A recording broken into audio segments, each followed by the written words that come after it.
Yes. So please give it up for Celine. Good evening, everyone. Good evening to Celine and my uncle friends. Today, I will be giving you my short public speaking speech about my experience moving from private school to Smart Satu, which is a public school.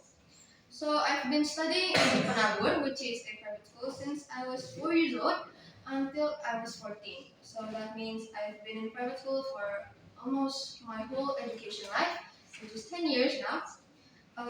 I was in Panabur since kindergarten, and I was in elementary school and junior high school, also in Panabur, and I took bilingual classes, which means that I took mathematics and science and English, while if I enrolled in national classes, I would learn mathematics and science in Indonesian. So moving into Semantic Satu with a new learning environment, with new friends, with a new learning methods, with new teachers is of course a new experience, and I experienced a few, not a few, I experienced many culture shocks. So, but before I actually start talking about my culture shocks, let me explain what a private school is and what public school is. Private school is a school supported by a private organization or individually funded, which means that us students need to pay a certain amount of money to the school every year, which is called SPP. In Panabur, we pay around 3 million every month, and because I enrolled in bilingual class, I needed to pay an extra million. So that was on my parents' mind every month. Money we need to pay for our school. We need to pay for Celine's SPP. So that was really beban. Beban in our family.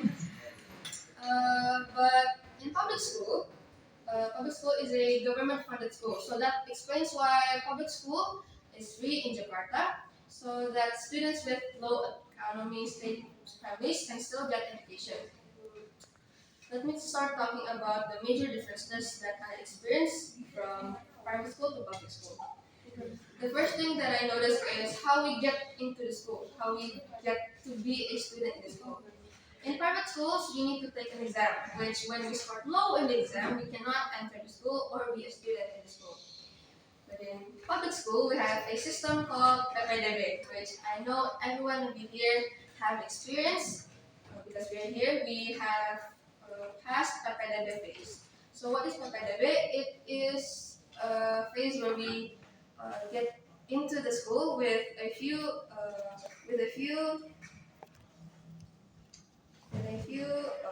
jalur, with a few ways to get into Hismati Satu.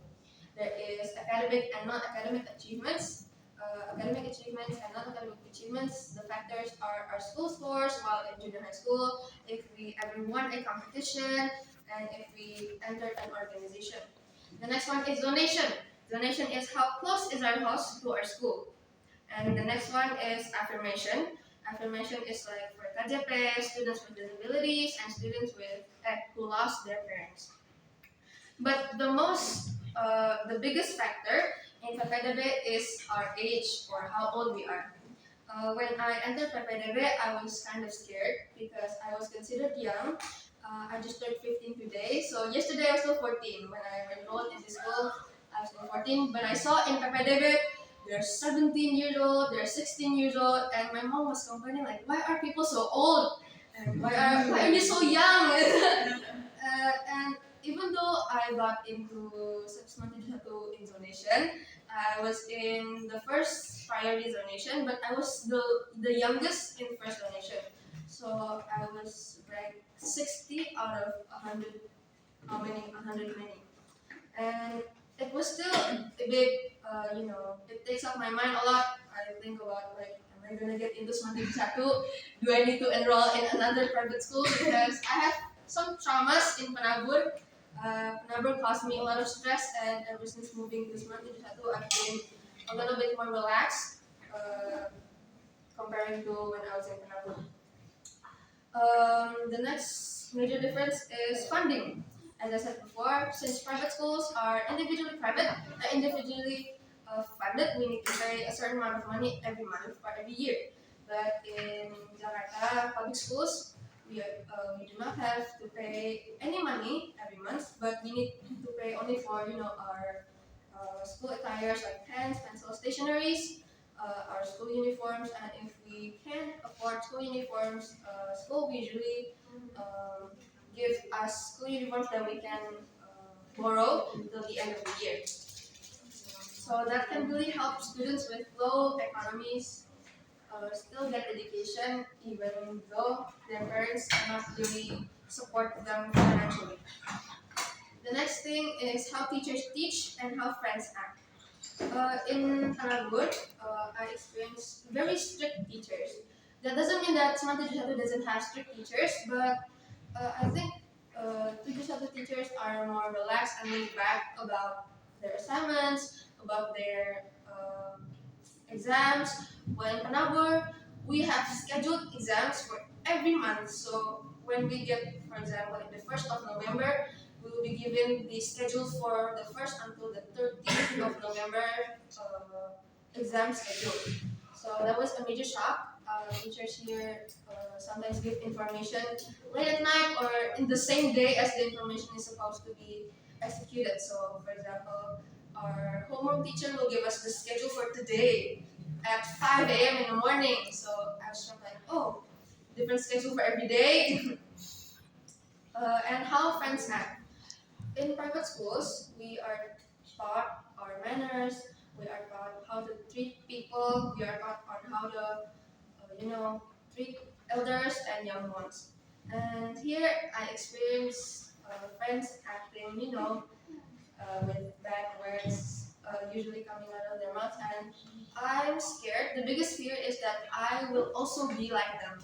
I don't want to be like them. I was taught, while growing up, I was taught that I need to keep my mouth clean and respect elders. The next one is classrooms and or school facilities. So the first thing I noticed is hygiene. Usually in Manangur we have cleaning services that will like mop every single floor, every single tile, every single edge of the class so that we come into class and it's clean. But here we students need to do picket class, and if we don't do picket, then the school and then the class next morning will be dirty, and no one can clean it other than the students. The next one is facilities. Facilities starting from the library, the laboratorium, the tables, the whiteboard. At the tables, I experienced wooden tables the first time here in Sekolah 71. So having holes in my tables, having carvings of pens in our tables is pretty shocking and a little bit annoying when we write on paper. Sometimes the pen will go through the paper because there are some carvings in the table and many more. Bathrooms are very different, from the seating, the stalls, and how bright the light is in the bathroom. Sometimes, the first time I went into the bathroom is the first floor bathroom, and the first thing I said is, it's very dark. I can barely, I can still see, but it's very dark. It's not a very lighting. It's not very sharp, and the water is from a water bowl, and that was pretty shocking. So, in my opinion, are private schools better or public schools better? Well, private schools are better than public schools in facilities, how they shape us students academically, non-academically, and our character and manner. But to support our country, public schools are better because even though there are people and families who aren't stable financially, they can still get education because here public schools are funded by the government and they do not have to pay too much to attend school. That's all from me. Thank you.